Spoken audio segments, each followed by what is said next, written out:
Hello दोस्तों, आज की इस कहानी में आप सभी का स्वागत है। गलियारे के चक्कर काफ़ी देर से काट रही थी। मेरे पेट में बहुत ज़्यादा दर्द हो रहा था।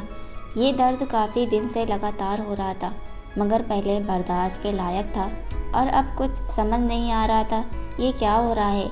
मेरा पति गौतम दुबई में नौकरी के सिलसिले में रहते थे और यहाँ के सारे सब काम मुझे ही देखने पड़ते थे। घर के बाहर भी मुझे अकेले ही आना पड़ता था और इसी बात से मुझे और तकलीफ़ हो रही थी। भला कोई तो हो जो साथ में मेरे रहे, मगर मेरा तो ससुराल भी दूसरे शहर में था और मायका भी दूसरे शहर में। पति ने बहुत ही शौक से ये घर बनवाया था ताकि घर पर यहाँ सुकून के माहौल में आराम से रहूँगा, मगर खुद तो दुबई चले गए और मुझे अकेला यहाँ छोड़ गए। नर्स ने मेरा नाम पुकारा तो मैं डॉक्टर की क्लिनिक की तरफ जाने लगी, जहाँ डॉक्टर रोहन का क्लिनिक था। वो अल्ट्रासाउंड और जांच किया करते थे और डॉक्टर तन्वी के सभी मरीजों का अल्ट्रासाउंड भी वही किया करते थे। डॉक्टर तन्वी को सिर्फ डॉक्टर रोहन के रिपोर्ट्स पर ही भरोसा था। मैं बहुत ही मुश्किल से चलती हुई अंदर आ गई। डॉक्टर अभी कोई रिपोर्ट बनाने में बिजी थे। उन्होंने मुझे बेड पर लेटने का इशारा किया और खुद अपना काम पूरा करने लगे। मैंने पर्दा खसका बराबर कर दिया और खुद बेड पर लेट गई, जहाँ लेडीज़ के लिए चादर रखी गई थी। मैंने चादर अपने ऊपर डाल ली। 10 मिनट बाद डॉक्टर की आवाज़ आई कि मैं आ जाऊं, मिस पूजा। उन्होंने बहुत ही अजीब से अंदाज में पर्दे के पीछे से सवाल किया। आ जाइए डॉक्टर, मैंने धीरे से जवाब दिया। डॉक्टर ने आते ही मशीन ऑन की और कुछ सेटिंग करने के बाद मेरी तरफ खड़े हो गए और अल्ट्रासाउंड करने के साथ साथ बातें भी करते गए। लेकिन मैंने देखा कि अचानक उनके चेहरे का रंग कुछ अजीब सा हो गया था। अब वो मेरे सवाल के जवाब में सिर्फ हाँ हूँ कहते जा रहे थे। उनके चेहरे पर ये जो अजीब से भाव थे, मैं तो काफ़ी घबरा के रह गई थी। क्या हुआ? घबरा के पूछा तो वह काफ़ी देर तक चुप रहे और बोले, आप एक काम कीजिए, कल मेरी पर्सनल क्लिनिक में आ जाइएगा, बस यहाँ नज़दीक में ही है। इस जगह तो डॉक्टर तन्वी के कहने पर आया करता हूँ। आपसे सारी बात मैं आराम से करूँगा। फ़िलहाल आप घर चली जाओ। डॉक्टर रिपोर्ट बनाने लगा और मुझे एक बार गौर से देखा और फिर अपना मुंह मोड़ लिया। मगर डॉक्टर, मुझे बहुत तकलीफ़ हो रही है, मैं कब तक बर्दाश्त करूं?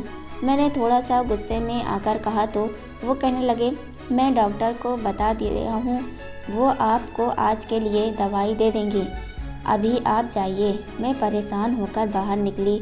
बोला, ये क्या बात हुई? कुछ बता भी नहीं रहे हो, ऊपर से अपनी क्लिनिक आने को बोल रहे हो। ये बोलकर जब मैं बाहर आई, मुझे मालूम हुआ कि डॉक्टर तन्वी के लिए कोई इमरजेंसी केस आया था, तो उनको हॉस्पिटल जाना पड़ गया था और वो केस पूरा करवा कर ही वापस आती थी। ऐसा अक्सर हुआ करता था, उनको जाना पड़ जाता था, लेकिन आज तो मैं बिल्कुल इंतज़ार नहीं कर सकती थी। मैंने नर्स को कहा कि मेरा दर्द से बुरा हाल है, प्लीज़ मुझे कोई दवाई दे दो। तो उन्होंने डॉक्टर से फ़ोन पर बात की और फ़िलहाल के लिए कुछ दवाई दे दी। मैंने क्लिनिक में से ही पानी की बोतल लेकर गोलियां खा ली ताकि कुछ तो फ़र्क पड़े। घर वापस आकर मैं बहुत रोई। ये भी क्या ज़िंदगी थी? मैं जवानी भी अकेली काटूं, हर दर्द तकलीफ़ परेशानी अकेले ही बर्दाश्त करूं। पति तो बाहर बैठा है, बस पैसे बनाने में लगा है और मैं यहाँ ये सब झेल रही थी। मैं काफ़ी देर तक रोती ही रही थी। कुछ देर बाद गौतम का कॉल आया तो मैंने सारा गम और गुस्सा उन्हीं पर निकाल दिया।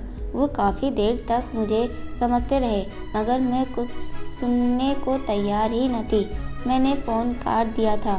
कुछ देर बाद मैं काफ़ी बेहतर महसूस कर रही थी। शायद दवाई ने भी अपना असर किया था, जो दर्द भी कम होते होते ख़त्म हो गया था। अब मुझे सुबह फिर से जाना था, डॉक्टर रोहन की क्लिनिक। उन्हीं की सोचों में मुझे नींद आ गई। मैं सुबह उठी तो मेरा मूड बहुत ही फ्रेश था। मुझे लग रहा था कि मुझे आराम की दवाई भी दे दी थी डॉक्टर ने, तभी तो मैं सुकून से सो पाई थी और दर्द भी कम था। मगर फिर भी हो रहा था। मैंने नौकरानी से नाश्ते का पूछा तो वो जल्दी से मेरा मनपसंद नाश्ता बना कर ले आई। मुझे भूख भी लग रही थी और इसी तरह रोज़ के कामों में शाम हो गई और मैं डॉक्टर के क्लिनिक की तरफ जाने को तैयार हो गई। कुछ ही देर में मैं वहाँ पहुँच चुकी थी।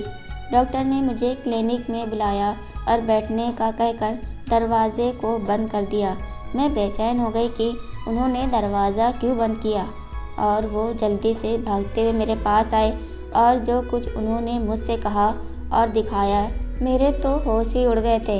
इसलिए कहानी को लास्ट तक सुने और अगर अभी तक हमारे चैनल को सब्सक्राइब नहीं किया है तो जल्दी से कर ले ताकि ऐसी ही कहानी रोज़ाना अब तक आसानी से पहुंच सके। मेरा नाम पूजा है और मैंने एक खुशहाल घर में आँख खोली थी। जैसे मैं सोने का चम्मच मुंह में लेकर पैदा हुई थी। पापा को लगता था कि मैं उनके नसीब खोलने आई हूँ। मैं जैसे ही पैदा हुई थी पापा को एक बहुत ही बड़ा काम मिला था जो वो सपने में भी नहीं सोच सकते थे और इसी प्रोजेक्ट की वजह से वो कहाँ से कहाँ पहुँचे चली गई। उनका छोटा सा बिजनेस अब बहुत फैल चुका था। मेरे पापा मुझे प्यार से लक्ष्मी कहकर बुलाते थे। मैं बहुत ही लाड और प्यार से पली बड़ी थी। रुपयों पैसों की कोई कमी न हुई थी मगर मेरी जवानी के दहलीज पर कदम रखने की मुझे एक अजीब सा एहसास हुआ। मुझे मालूम हुआ था कि हमारे घर में कोई ऐसा राज छिपा है जो मुझे कभी मालूम नहीं हुआ था मगर कुछ तो था जिस पर पर्दा था। मैं पापा और माँ को कई बार अकेले में किसी बात पर बहस करते हुए देखा करती थी मगर वह मुझे देखकर ही चुप हो जाया करते थे। मैं चाहकर भी उनसे यह राज मालूम न कर पाई थी। कॉलेज के बाद जब मैं अपनी छुट्टियां गुजार रही थी तो मैंने नोट किया पापा के घर से जाते ही माँ ड्राइवर को गाड़ी निकालने का हुक्म देती और उनके साथ कहीं चली जाती थी। पहले तो मैंने गौर नहीं किया मगर फिर एक दिन जब मैंने पूछा तो माँ हड़बड़ा गई और कहने लगी कि पूजा, मैं जहाँ जाती हूँ वो आपको नहीं बता सकती। उनकी इस बात पर मैं अजीब नज़रों से उनको देखने लगी। माँ, ऐसी क्या बात है जो आप मुझे नहीं बता सकती? मैंने बेचैनी से कहा तो उन्होंने बड़ी फीके से मुस्कुराहट के साथ बोला, पूजा, तुम परेशान ना हो, मैं बस अपने दोस्तों से मिलने चली जाया करती हूँ। घर में रहकर बोर हो जाती हूँ ना। उन्होंने अपना मुंह मोड़कर बहुत ही मुश्किल से कहा, मम्मी, ये क्या बात हुई भला? अपने घर में कौन बोर होता है? और अब तो मैं भी घर पर ही रहती हूँ। मुझे बहुत ही हैरत होने लगी थी। भला ऐसी भी क्या बात थी? वो अपनी इकलौती बेटी के साथ वक्त गुजारने के बजाय दोस्तों के पास चली जाती थी। मेरी बात पर वो बस सर झटक कर वहाँ से चली गई और मुझे बहुत तकलीफ़ हो रही थी। मैं उन सोचों में थी। पापा तो जब भी घर में होते हैं बस मेरे ही आगे पीछे फिरते थे और उनकी हर मुमकिन कोशिश हुआ करती थी कि वो मेरी हर खुशी पूरी करें।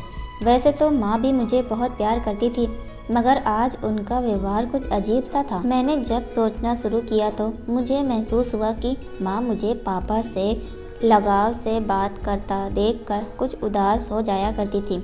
अब तो मुझे शक होने लगा कि कहीं यह मेरी सौतेली माँ, मगर ये कैसे मुमकिन हो सकता है? मैंने अपनी पैदाइश की फ़ोटो देखी थी, उनमें माँ ही थी जो अस्पताल में मुझे गोद में लिए मुस्कुरा रही थी और उनके हाथ में ड्रिप लगी हुई थी। मैं जब छोटी थी तो बहुत ज़्यादा डर जाया करती थी। वो ड्रिप देखकर पूछा करती थी कि माँ, आपके हाथ में ये क्या हुआ है? तो वो हंसकर देती थी और कहती थी कि जब आप पैदा हुए थे डॉक्टर ने मुझे ये ड्रिप लगाई थी ताकि मुझे ताकत मिले और मैं आपका ख्याल रख सकूं। यह बात याद आती तो मेरा शक तो दूर हो जाया करता था मगर घर में जो कुछ हो रहा था वो कुछ अलग सा था। एक बार मैंने माँ का पीछा करने का सोचा और दूसरे दिन मैं उनके जाने से पहले ही तैयार बैठी थी। मैंने एक टैक्सी भी बुक कराई थी जिसे मैंने घर से कुछ दूर खड़े करने को कहा और जब माँ चली जाती तब मैं उनका पीछा करती। माँ के घर से निकलते ही मैं भी बाहर आ गई और ड्राइवर को बोला, माँ की कार का पीछा करने का कहा। हम काफ़ी देर तक उनका पीछा करते रहे। माँ पहले तो एक रेस्टोरेंट में गई और वहाँ से ढेर सारा डब्बा अपनी गाड़ी के डिग्गी में रखवाया जिसमें शायद खाने का सामान था, और फिर एक किट टॉप में गई जहाँ से उन्होंने बच्चों के लिए गुब्बारे और गिफ्ट वगैरह खरीदे और वो भी कार में रखवाया। उसके बाद वह थोड़ी सी दूर अलग से इलाके में एक घर बना हुआ था। माँ की गाड़ी वहीं पर रुकी और वहाँ काफ़ी देर तक अंदर रही। मैं देख रही थी कि ड्राइवर ने एक आदमी के साथ वो खाने पीने का सामान निकलवाया था और अंदर ले गई, मगर कुछ फूल और गुब्बारे वगैरह माँ अपने हाथ में लेकर अंदर गई थी। बाकी का सारा सामान ड्राइवर ने निकलवाया था और तकरीबन 2 घंटे बाद माँ बाहर निकली थी। जाते वक्त वो जितनी खुश लग रही थी, वापसी में उनका चेहरा उतना ही उतरा हुआ था। वो गाड़ी में बैठकर निकली और मुझे लगा वो घर की तरफ जाएंगी। तभी मैंने जल्दी से टैक्सी ड्राइवर को वापस चलने को कहा और मेरी जल्दी बोलने पर वो काफ़ी जल्द ही मुझे घर ले आया। मैंने उसको किराया दिया और जल्दी से अंदर की तरफ भाग गई। मैंने नौकरानी को कुछ नहीं बताया था कि मैं कहीं बाहर गई थी और ना ही किसी ने मुझे जाते देखा था, बस वापस आते देखा था। तो चौकीदार ने और वैसे भी उसने भी कोई सवाल नहीं किया और माँ की भी आदत नहीं थी कि वो नौकरानियों से पूछताछ करती। लेकिन मेरे हिसाब से माँ 1 घंटे बाद वापस आई। अब मैं पछता रही थी कि मैं इतनी जल्दी क्यों वहाँ से वापस आ गई। मैंने माँ की तरफ गौर से देखा। वो काफ़ी थकी थकी सी लग रही थी। मुझे बहुत अफसोस हुआ। मैंने उनको गले से लगाया तो वो मेरी अचानक इस हरकत पर हंसने लगी। क्या कर रही हो? मैंने कहा, अपनी प्यारी माँ से प्यार कर रही हूँ। मैंने प्यार से कहा तो उन्होंने मेरा हाथ चूम लिया। मुझे बहुत शर्मिंदगी महसूस होने लगी थी कि मैंने अपनी माँ को गलत समझी। वो तो एक अच्छे काम के लिए जाया करती थी और शायद इसलिए मुझे नहीं बताती थी कि कहीं उनकी नेकी बर्बाद ना हो जाए। उस दिन के बाद मैं उनकी जासूसी करने की छोड़ दी थी। वैसे भी मेरी यूनिवर्सिटी में एडमिशन होने वाला था। मैं अपनी पढ़ाई के लिए बहुत ही सीरियस थी। अब मैं आगे की प्लानिंग पर ध्यान देना शुरू किया था। लेकिन फिर मैं एक रात जब पानी पीने के लिए किचन की तरफ जाने लगी तो मुझे पापा के कमरे से बातों की आवाज़ आने लगी। वो बातों की नहीं, हमेशा की तरह बहस की आवाज़ थी। मैं चौकन्ना हो गई थी और मैं दरवाजे से कान लगाकर सुनना शुरू किया। मुझे मालूम न था कि यह बात ठीक नहीं है, मगर यह मेरे माँ बाप का मसला था और मुझे हर हाल में जानना था, क्योंकि वह हर वक्त ऐसे ही लड़ा करते थे। आखिर ऐसी क्या बात थी जो उनको सुकून से रहने ही नहीं देती थी? मुझे उनकी बातें सुनाई दे रही थी, बल्कि दरवाज़ा भी हल्का सा खुला हुआ था। मुझे वह दोनों दिखाई भी दे रहे थे। मैंने माँ को पापा से मिन्नतें करते हुए देखा था और पापा लगातार न में गर्दन हिलाए जा रहे थे और कह रहे थे कि नहीं, यह नामुमकिन है। तनु, मैं तुम्हें कितनी बार मना कर चुका हूँ, अब तुम यह बहस बंद कर दो। वो अचानक गुस्से में आ गए थे।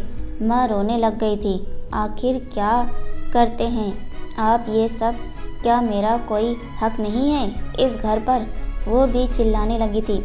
मुझसे बर्दाश्त न हुआ। मैं अंदर चली गई। बिना सोचे समझे मुझे देखकर उन दोनों का रंग उड़ गया था। माँ ने जल्दी से मुंह मोड़कर आंसू पोंछने लगी और बाथरूम की तरफ जाने लगी, बल्कि पापा मेरी तरफ आने लगे। पूजा, आप यहाँ इस वक्त? पापा काफ़ी बौखला गए थे और मेरे पास आकर मुझे सोफे पर बैठाया। ये सब क्या हो रहा था पापा? आप लोग क्यों इस तरह लड़ते रहते हैं? आज मैं भी सब जान लेना चाहती थी। कुछ नहीं पूजा, ऐसी कोई बात नहीं, बस आपकी माँ की तबीयत कुछ ठीक नहीं है। मैं उनको यही समझा रहा था कि डॉक्टर के पास चलते हैं, मगर ये वो तो मान ही नहीं रही। अब देखो ना, इस बात पर मुझे गुस्सा तो आएगा ना। वो मुझे बहलाने लगे। पापा, क्यों झूठ बोल रहे हैं आप? मैंने उनके हाथ पर अपना हाथ रखा तो वो नज़र चुराने लगे। आज की बात नहीं है कि ऐसा हो रहा है। मैं तकरीबन कितने सालों से आप लोगों को झगड़ते हुए देखती हूँ। मैंने महसूस किया है कि माँ दिन ब दिन कमज़ोर होती जा रही हैं। कोई बात उनको खाई जा रही है। प्लीज़ आप मुझे सब बता दें। मैंने पापा को यह सब कह दिया था, मगर उनका चेहरा उतरा हुआ था और देखकर मुझे रोना आ गया। पापा, मैं आप लोगों को यूँ उदास नहीं देख सकती। मुझे प्लीज़ सब सच सच बताइए। मैं फूट फूट कर रो पड़ी और पापा ने मुझे अपने सीने से लगा लिया। मुझे महसूस होने लगा था कि उनके आंसू भी मेरे बालों में गिर रहे थे। मेरा दिल और भी दुख रहा था। आज मैंने अपने हंसते मुस्कुराते हुए पापा को भी रुला दिया था। कुछ देर बाद माँ भी वॉशरूम से निकल आई थी और मुझे अब तक वहाँ बैठा देखकर चौंक गई। पूजा, तुम अभी तक यहीं हो? चलो अपने रूम में जाओ। पापा को परेशान मत करो। वो मेरी तरफ लपकी और मेरा थाम कर उठाने की कोशिश की, मगर पापा ने मुझे थाम लिया था। तनु, अब हमारी बेटी इतनी समझदार हो गई है कि अपने माँ बाप का दुख समझ सकती है। पापा ने बहुत ही आराम से माँ को कहा था, तो माँ फिर से रोने लगी और मैं हक्का बक्का उन दोनों को देखने लगी। आखिर ऐसा क्या राज है कि वह दोनों रोए जा रहे थे। मेरा दिल में अजीबोगरीब ख्याल आने लगी थी और मैंने जल्दी से मुंह खोला और कहा, पापा मुझे जल्दी से बताओ, मेरा दिल बैठा जा रहा है। फिर पापा ने जो बताया वह मेरे लिए बहुत बड़ा धक्का था। मैं सपनों में भी सोच नहीं सकती थी कि ऐसा भी हो सकता है। पापा ने बताया, माँ और पापा आपस में कज़न थे। उन्होंने अपनी पसंद से माँ से शादी की थी। वह दोनों एक दूसरे को पाकर बहुत खुश थे। फिर शादी के 1 साल बाद उनको एक बेटा पैदा हुआ, जो कि बहुत ही खूबसूरत और बहुत प्यारा था। वो मुझसे 4 साल बड़ा था। उन्होंने उसका नाम प्रिंस रखा था। वो जब पैदा हुआ तो पापा ने बहुत बड़ी पार्टी भी मनाई थी। पापा के तो पैर ज़मीन पर ना टिकते थे। पापा और माँ अपनी इस छोटी सी दुनिया में बहुत खुश हुआ करते थे और इत्मीनान भी थे कि एक दिन प्रिंस की तबीयत अचानक ख़राब हो गई और जब उन्हें डॉक्टर के पास लेकर गए तो काफ़ी देर हो चुकी थी। डॉक्टर ने बताया कि इसको फालिस हुआ था, जिसकी वजह से इसके दिमाग की रगों तक असर हो गया था। अब वो बहुत ही कमज़ोर हो चुका था, खेलते चलते से भी मजबूर था। पापा ने उसके काफ़ी टेस्ट करवाए, मगर जब उन्हें असली बात पता चली तो उनके पैरों से ज़मीन निकल गई। जब शहर के सबसे बड़े डॉक्टर ने उनको बताया कि आपके बच्चे को फालिस नहीं हुआ है, बल्कि ये तो पैदाइश अफाइज है, इसका कोई इलाज नहीं है। और आखिरकार डॉक्टर ने अफसोस से कहा तो पापा जैसे यह बात सुनकर टूट चुके। मगर डॉक्टर साहब, कोई तो इलाज होगा। मैं सब कुछ करने को तैयार हूँ। देखिए, मैं आपको राय देता हूँ कि अब आप दूसरा बच्चा करने की कोशिश ना ही करें तो अच्छा है, क्योंकि आपकी कज़न शादी है। जैसे कि आपने बताया कि आप दोनों के माँ बाप भी कज़न शादी थे, तो यह सब इसी वजह से हो सकता है। कज़न शादी अगर 3 नस्लों तक ट्रांसफ़र होती रहे तो कई परेशानियां हो जाया करती है, जैसे कि किसी का बच्चा ही नहीं हो पाया, या फिर किसी को होता है तो ज़्यादा दिन जिंदा नहीं रह पाता, या फिर कोई दिमागी कमी या फिर कोई और बीमारी लग जाती है। आपके साथ भी बदकिस्मती से यही हुआ है। डॉक्टर की यह बात सुनकर माँ और पापा बिल्कुल टूट गए थे। माँ तो बिल्कुल टूट गई थी। सारा दिन बच्चों के साथ लगी रहती थी। उनको कोई होश न था। उनके कपड़े कई कई दिनों तक गंदे हो जाया करते थे, मगर अपना भी उनको कोई ख्याल ना होता। प्रिंस जब 7 साल का हुआ तो अचानक ही माँ की तबीयत खराब होने लगी, तो मालूम हुआ कि वह फिर से प्रेग्नेंट थी। पापा बहुत ही टेंशन में आ गए थे। उन्होंने वह बच्चा गर्भपात करवाने का सोचा, मगर माँ की जान को खतरा था और यूँ मैं इस दुनिया में आ गई, और वो भी बिल्कुल सही सलामत। उन दोनों के दिल में जो डर था वो अपने आप खत्म हो चुका था। मुझे पालकर जैसे उनको नई ज़िंदगी मिल गई थी, मगर माँ अब भी प्रिंस के लिए बेचैन रहा करती थी। और उसका रास्ता पापा ने यह निकाला कि उसे पागल खाने भेज दिया। पापा ने वहाँ काफ़ी नौकर चाकर भी रखे हुए थे और ज़रूरत की हर चीज़ भी मुहैया की थी और अपने खास नौकर को भी उनके देखभाल के लिए रखे थे। मगर माँ इस बात पर राज़ी नहीं थी। उनका दिल खून के आंसू रो रहा था। पापा ने ज़बरदस्ती प्रिंस को वहाँ भिजवाया था ताकि मुझ पर कोई गलत असर न पड़े। और अब इतने सालों बाद माँ रोज़ अपनी ममता से मजबूर होकर भाई से मिलने जाया करती थी, जहाँ वो व्हील चेयर पर बैठे हुए उनको देखकर खुश हो जाया करता था। माँ देर तक उनके पास बैठा करती थी, हाथों से खाना खिलाती, मगर पापा अभी उनको घर वापस लाने पर राज़ी नहीं थे कि कहीं मेरे दिमाग पर असर ना पड़े। वो मुझे ये बात भी महसूस नहीं होने देना चाहती थी। मगर आज मैंने वो राज जान लिया था कि मेरी माँ मेरे साथ होते हुए भी मेरे पास नहीं होती थी। और पापा इतने कड़वे कैसे हो सकते थे कि अपने बेटे को खुद से दूर रखते थे और कभी उनसे मिलने भी ना जाया करते थे। उनसे अपने बेटे की ये हालत देखी नहीं जाती थी। शायद अब तो जवान हो गया था, उसकी दाढ़ी मोछ तक निकल आई थी और माँ उसकी सेवा खुद किया करती थी। मेरे भाई को तो कुछ पता ही नहीं था। ये जानकर मुझे जितनी तकलीफ़ हुई थी वो मैं ही जानती थी। मैंने पापा से जिद की, हम कल ही भाई को यहाँ लेकर आएंगे।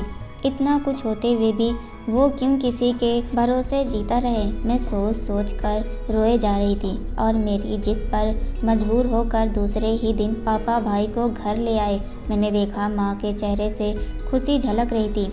आखिर इतने सालों के बाद वो अपने जिगर के टुकड़े को सीने से साथ लगाई थी। अब हम दोनों माँ बेटी भाई का बहुत ख्याल रखते थे।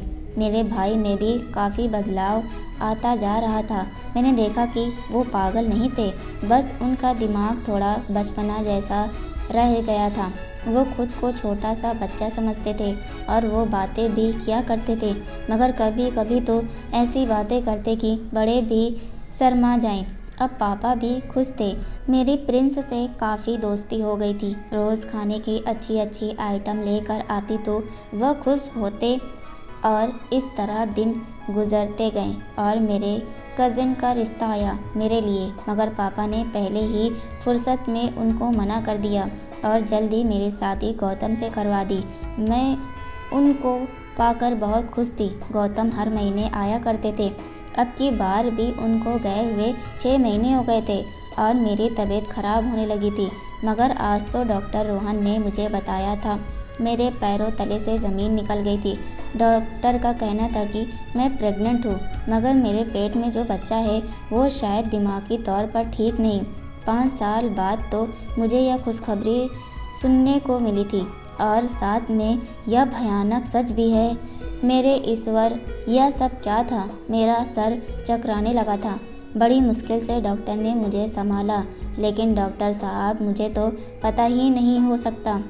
मैं 4 महीने से प्रेग्नेंट हूँ। मैं अपने आंसू पोंछते हुए बोली, हौसला रखो मैडम, हो जाता है कभी कभी ऐसा। और आपका पहला बेबी है ना, तो आपको ज़्यादा तजुर्बा भी नहीं था, लेकिन आप परेशान न हो, इसका हल है मेरे पास। वो मुझे तसल्ली देने लगा और मैं चौंक कर देखा कि क्या हाल है। मैंने आपको ये इसलिए यहाँ बुलाया है कि आप ये गर्भपात करवा दें, उसने कहा। तो मैं ये अचानक उलझ पड़ी। यह सब आप क्या कह रहे हैं डॉक्टर? मैं ये पाप हरगिज़ नहीं करूँगी। मैं उनको बहुत बातें सुनाई और वहाँ से निकल गई, जबकि वो कह रहे थे कि मैं आपकी भलाई के लिए कह रहा हूँ। मैं घर पहुँचकर बहुत रोई थी। मैं गौतम को भी ना बता सकती थी, लेकिन जब मैं माँ को बताया तो वह बहुत परेशान हो गई और मुझे कहा कि किसी को बताने की ज़रूरत नहीं है और ये बच्चे को साफ करवा दो, वरना बहुत पछताओगी। माँ की बात सुनकर मुझे झटका सा लगा। माँ, आप मुझे यह सब कैसे बोल सकती हैं? मैं परेशान होकर बोली, तो कोई माँ अपनी औलाद को कैसे ख़त्म कर सकती है? तब वो अचानक चुप हो गई। उनको अपने सवाल का जवाब मिल गया था, क्योंकि वो भी एक माँ थी और मैं भी एक माँ थी, और कैसे अपनी औलाद को ख़त्म कर सकती थी। मैंने अपने ईश्वर पर भरोसा रखा और सब उन्हीं के ऊपर छोड़ दिया। मैंने गौतम को भी सब कुछ बता दिया था, वो भी चुप हो गए थे। मैंने डॉक्टर के पास जाना भी छोड़ दिया था और ना ही अल्ट्रासाउंड करवाया। करती। बस मुझे अपने ईश्वर पर भरोसा था।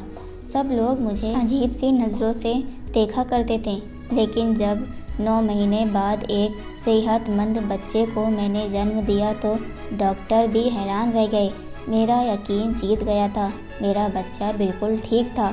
डॉक्टर सारी रिपोर्ट से देखकर खुश होकर बताए, ये तो चमत्कार ही हो गया है, आपका बच्चा तो बिल्कुल ठीक है। और मैं अपने भगवान का शुक्रिया अदा किया जिसने मुझे मायूस नहीं होने दिया था। तो दोस्तों, आपको ये कहानी कैसी लगी हमें कमेंट करके ज़रूर बताएं और प्लीज़ इस कहानी को ज़्यादा से ज़्यादा शेयर और वीडियो को लाइक और कहानियाँ जैस चैनल को सब्सक्राइब करें और हाँ, नोटिफिकेशन बेल को ज़रूर दबाएं ताकि आने वाली अगली अपडेट सबसे पहले आपको मिले। धन्यवाद।